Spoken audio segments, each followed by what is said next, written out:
When the hidden world behind Buckingham Palace's grand walls was finally revealed, the reaction was one of surprise. For the maids working tirelessly in its ornate halls, every day meant living under strict rules and relentless expectations. Beneath glittering chandeliers and spotless floors, the pressure grew so intense that some staff could no longer endure it.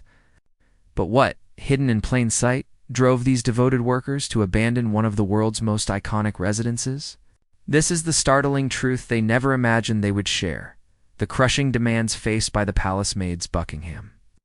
Palace is admired for its dazzling chandeliers and lavish gold decor. But behind the beauty exists a different reality, one of strict discipline and unyielding standards. Visitors marvel at polished floors and centuries of history. Few glimpse the rigid structure that maintains the illusion of perfection. Every detail is carefully managed and perfection is non-negotiable. This unseen order is the true backbone of the palace's grandeur. Anne Simmons, spent over a decade cleaning the palace's 775 rooms, offers a rare window into this hidden world. Her experience exposes a reality far removed from glossy postcards and tourist brochures. To her, a mop or cloth was not a mere cleaning tool, but part of a detailed system where every motion carried weight. At Buckingham Palace, even the smallest mistake could have lasting consequences. Cleaning here was never just about dusting or polishing. It was a precise, almost ceremonial practice, governed by unwritten codes of tradition and expectation. Staff were expected to move quietly, work efficiently, and anticipate needs before they were even spoken. One misplaced item or improperly cleaned surface could cause serious repercussions. In this world, housekeeping was less about appearance and more about protecting the palace's integrity and legacy. Anne's stories reveal just how much discipline was required. Even the most ordinary tasks demanded complete focus. Mops had to be wrung to a specific tension, cloths folded with care, and cleaning solutions mixed with precision. Every duty followed procedures honed over generations, blending practicality with tradition. The work demanded patience, stamina, and a deep awareness of the palace's rhythm. For Anne and her colleagues, each day meant finding a delicate balance between speed and perfection, visibility and discretion, efficiency and respect. And hovering over all of it was the constant sense of being observed. Maids knew they were never fully out of sight. A visitor, a senior staff member, or even a passing royal could notice both their diligence and their mistakes.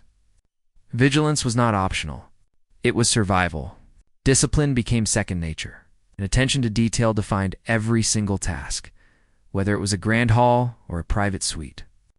Simmons's accounts transformed the way we view Buckingham Palace. No longer just a glittering emblem of glamour, but a world where beauty and elegance rest on a foundation of order. Every sweep of a mop, every careful polish, every silent adjustment mattered. The staff's dedication sustained centuries of tradition. Cleaning became a kind of art in this unseen world, and the pressure endured by the maids was greater than most could ever bear. But what other revelations did Simmons have about life behind the palace walls? Even cleaning supplies were subject to strict control in Buckingham Palace, where opulence met discipline. Simmons revealed that many everyday items were outright banned. Something as ordinary as a disposable wet wipe was forbidden within the royal residence. Marketed as flushable, wet wipes were nonetheless barred, a decision personally supported by King Charles. The reason was both practical and principled. Wet wipes often caused plumbing blockages in the palace's intricate pipe system, leading to costly repairs. Beyond that, environmental concerns played a role. Buckingham Palace, steeped in history, had embraced sustainability, and single-use products clashed with this vision. Reusable cloths became the standard, softer on delicate surfaces, less wasteful, and aligned with the palace's long-term care philosophy. The rules extended further. Steel wool, for instance, was banned for fear of scratching marble, granite, and stainless steel. Instead, staff used microfiber cloths and natural cleaning solutions such as vinegar, lemon juice, and warm water, gentle, residue-free, and effective. Every corridor, kitchen, and hallway had to maintain the immaculate appearance expected by centuries of royal tradition. In this disciplined world, even the simplest method carried weight, protecting elegance and honoring history. For Anne, cleaning was never just about efficiency. It was about precision, foresight, and preservation. Every tool was chosen with purpose, every solution applied with care. She described her job as a fragile balancing act where one misstep could spiral into consequences, noticed not just by staff, but by the royal family themselves. At Buckingham Palace, even the most routine chore carried immense weight. Staff were expected to approach each duty with care, respect, and precision, using only approved tools and methods. While outsiders might see these rules as excessive, within the palace they were essential safeguards of tradition and prestige. Perhaps it was this relentless pursuit of excellence that drove some maids away. Perfection wasn't encouraged, it was mandatory.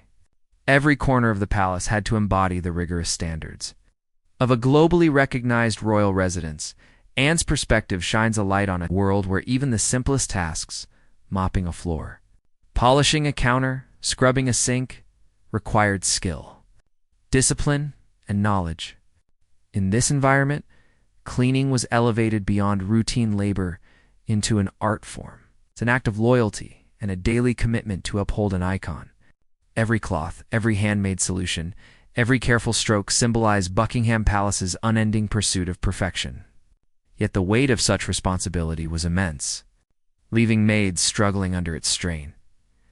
At first glance, life inside Buckingham Palace might appear like a dream sweeping corridors, sparkling chandeliers, and centuries of history that evoke a fairy tale aura. For many, working there might seem an honor wrapped in prestige and refinement. But as Simmons revealed, the reality was far harsher than outsiders could imagine. Behind the glamour lay unrelenting pressure, constant scrutiny, and a culture where mistakes were unforgivable. To her, Buckingham Palace was more than a royal residence. It was a stage where perfection was demanded daily, and discipline was the silent law of survival. Buckingham Palace functioned as a living museum where every single task demanded impeccable accuracy. From cleaning surfaces to dusting valuable artifacts, even the smallest mistake could damage centuries-old decor or interfere with the palace's intricate operations. In this environment, every action carried weight, and one slip could echo far beyond the immediate task. Directions mattered too. You'll need to go left here. And the public entrance to Buckingham Palace is located here at Buckingham Gate, a reminder that both the palace's legacy and the royal household's reputation were constantly being shaped by precision. The work inside the palace required more than technical ability. Patience, discipline, and a profound respect for tradition were vital. Even minor rules such as the strict bans on wet wipes or steel wool reflected a culture where every detail was essential.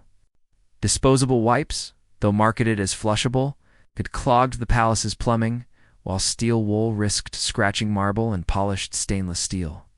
What might be a small inconvenience in an ordinary household became, in the palace, a strict and necessary rule for protecting centuries of heritage.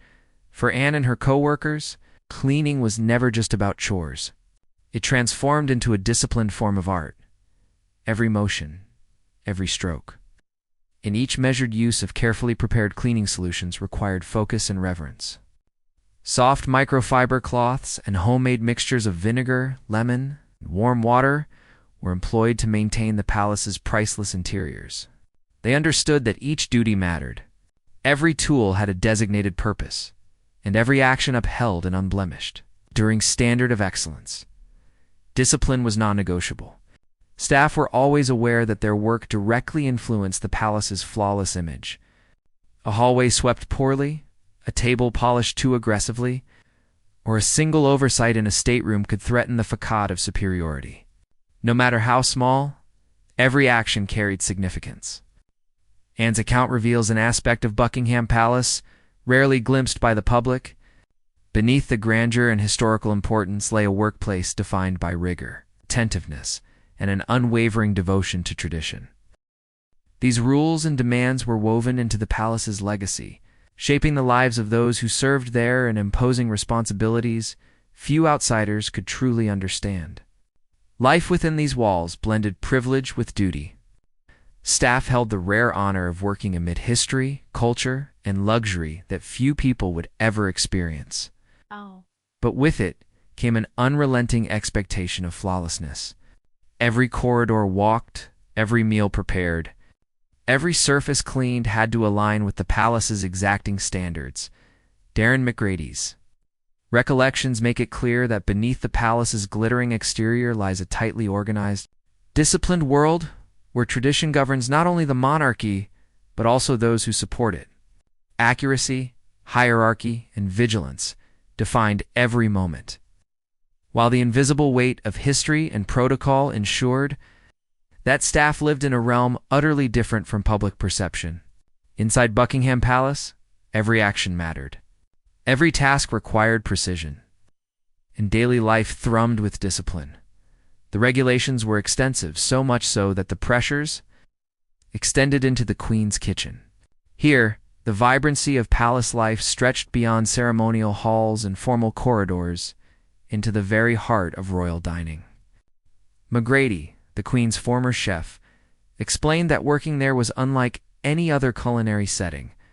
Every meal prepared for Her Majesty was not simply about flavor or presentation. It demanded precision, discipline, and the highest standards. A single misstep could ripple through the palace and place centuries of tradition at risk. Ingredient selection, too, was steeped in meaning. Quality and loyalty to monarchy principles guided every choice. Local and indigenous produce often sourced from royal estates like Balmoral was revered.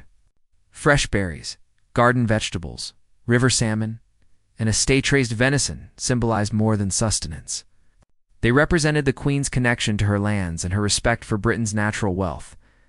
Each item had to be showcased at its peak, prepared with care to highlight its freshness, flavor, and seasonal character. Nothing was arbitrary. Every choice required deep knowledge, close attention to detail, and an understanding of symbolic presentation. Certain foods were completely forbidden. Garlic, for instance, never entered palace cuisine. Common in households and restaurants, its strong flavor was deemed unsuitable for royal dining. Chefs had to exercise restraint, holding back their personal creativity and preferences to adhere to palace rules. Unlike other kitchens where experimentation flourished, in the royal kitchen, every decision was subordinated to tradition protocol. In the unspoken demand for excellence, presentation carried as much weight as taste.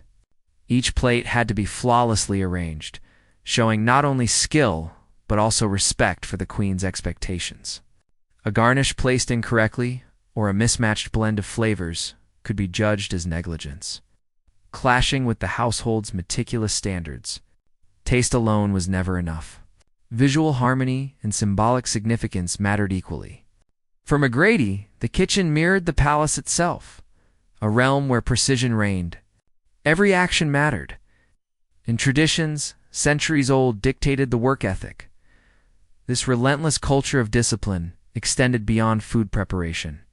Chefs and staff were always under scrutiny, aware that any mistake might disrupt service and fail to honor Queen Elizabeth II, her household, and the monarchy itself. The unyielding pressure demanded patience, unwavering focus, and the ability to set aside personal ambition in pursuit of collective perfection. Errors were not just mistakes, but posed potential legacy and reputation breaches. Ultimately, McGrady's perspective offers insights into one of the hidden reasons palace maids endure such intense pressure. Why some choose to leave Buckingham Palace. Like the palace, the royal kitchen required unwavering dedication, precise execution, and a complete reverence for tradition. While creativity is esteemed in other settings, it was secondary to service. Personal expression had to yield to protocol, and excellence was not open to negotiation. Each dish required discipline. Each meal signified loyalty, and every moment highlighted the significant pressures of serving. It's one of the world's most iconic households. But did the compensation truly reflect the demands placed on the palace maids? Let's explore this striking reality, the shocking pay behind Buckingham. Palace's glamour is one of the most telling aspects of working within its walls. Despite its grandeur, historical significance, and esteemed reputation, Buckingham Palace has a contrasting side for some employees. A recent job posting for a live-in housekeeper highlighted this hidden reality.